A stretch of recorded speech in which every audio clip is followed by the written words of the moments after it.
In the ancient Huku kingdom, nestled between lush forests and rolling hills, there flowed the mighty Obana River. It was no ordinary river. Its waters, dark and deep, concealed a wondrous secret. The river was home to the May people, half human, half fish creatures who had lived alongside the villagers for generations. These mermaids were an integral part of the river's life, their silvery blue scales glistening like stars beneath the water surface. Every morning, children would rush to the riverbank, their feet kicking up dust as they eagerly awaited the mermaids' arrival. "Look! The mermaids are coming," a child would shout, pointing to the shimmering scales below the water's edge.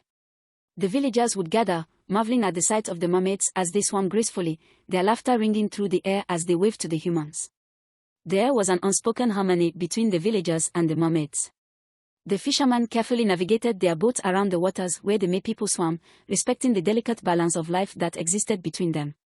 But peace, as it often does, did not last forever. One early morning, Ike, one of the most respected fishermen in the village, set out to cast his nets. The sun had barely risen, and a thin mist still clung to the water surface. As Ike threw his nets into the water, they landed in an area where young mermaids were playing. The nets accidentally tangled a small mermaid child. "Human! You are too close to our children," one of the male May people shouted, his voice filled with warning. Ike, confused and frustrated, pulled at the net. "I've been fishing these waters for 20 years. These waters belong to everyone," he protested. But the May people were not so easily appeased. A young mermaid child became trapped in the net, and in the chaos that followed, the child was injured. In an instant, the May people, fueled by rage and fear for their young one, attacked. Ike's life was taken, and his body was found floating on the river surface. Word spread quickly to King Opola, the ruler of the kingdom, who was known for his pride and power. When the news reached him, his face grew grim. "They have killed one of our own," he said, his voice heavy with anger. "We can no longer live in peace with these creatures." King Opola immediately summoned his advisors, and within hours, a proclamation was made. From the palace steps, the king declared, "From this day forth, no human shall be allowed to swim at the surface of Obana River. Any who defy this decree will face immediate death.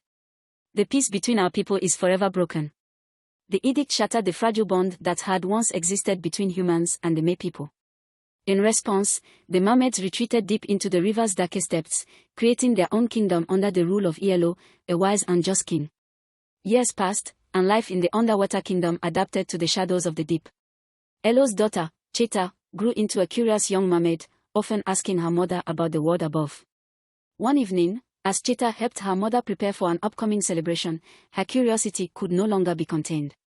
"Mother," she asked, "what is it like at the surface? What is sunlight?"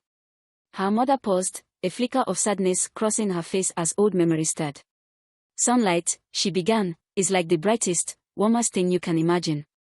It makes everything glow, everything comes alive beneath its light." Cheta's eyes sparkled with wonder. "And the humans? What were they like?" "They used to be our friends," her mother explained. "Children would wave to us, and we would wave back. They walked on two legs, not like us with tails. They were once kind." Cheta's mind raced. "Then why can't we talk to them now?" "Fear and anger," her mother replied, poisoned both sides. "One terrible day changed everything, and now we must stay in the safety of the deep." But Cheta could not stop wondering about the world above. Late at night, when the kingdom slept, she swam close to the surface, gazing at the faint moonlight filtering through the water. One day, King Ielo noticed his daughter's distracted behavior during breakfast. "What troubles you, my daughter?" he asked. Cheta hesitated. "Father, why must we live in darkness? Surely not all humans are cruel." Elo's face grew serious. "Cheta, you do not understand the danger. The humans blame us for the death of one of their own. Their king has decreed that we are not to be seen. If we break that law, we face death." Cheta's heart ached. But that was so long ago. Maybe things have changed. "Some things do not change," her father replied solemnly. "Promise me you will not go to the surface." But Cheta could not make that promise. Her longing to understand the world above remained too strong. One evening, Prince Ego, son of King Opola, wandered to the river's edge, troubled by his father's constant demands. His marriage was arranged, but he longed for love, not duty. As he sat on a fallen log, the gentle lapping of the waves soothed his troubled mind. That's when he saw her, the most beautiful mermaid he had ever laid eyes on. Her scales shimmered with a rare blue hue, and her eyes met his with a quiet, knowing gaze. "Please," she whispered, "don't call the guards. It's dangerous for you to be here." "I know," Cheetah said softly, "but I had to see it. The air, the sounds, the way light moves, everything is so different." "I'm a go," the prince said, his voice catching in his throat.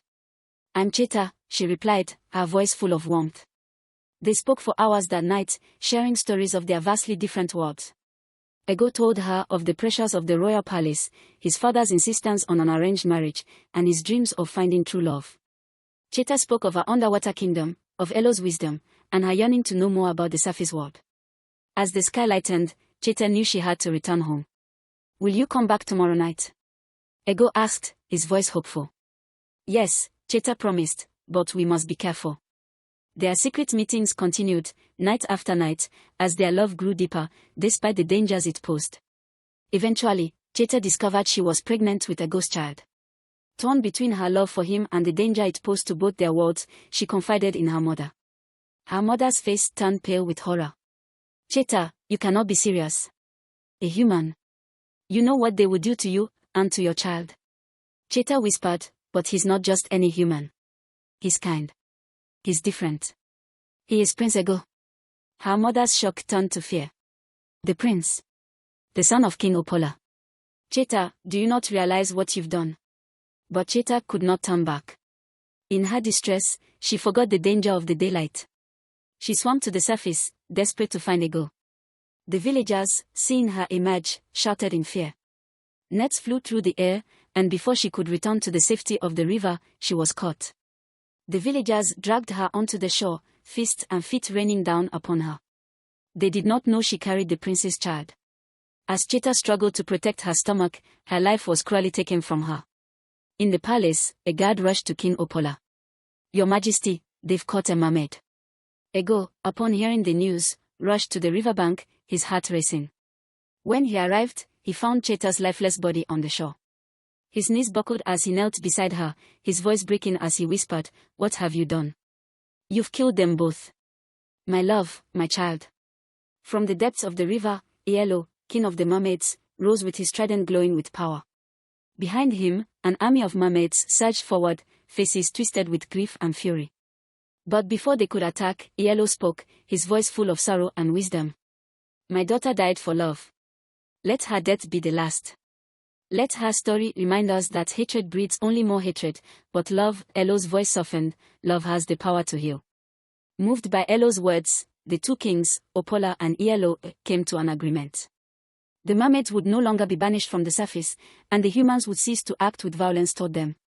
The peace between their peoples, though fragile, had begun again.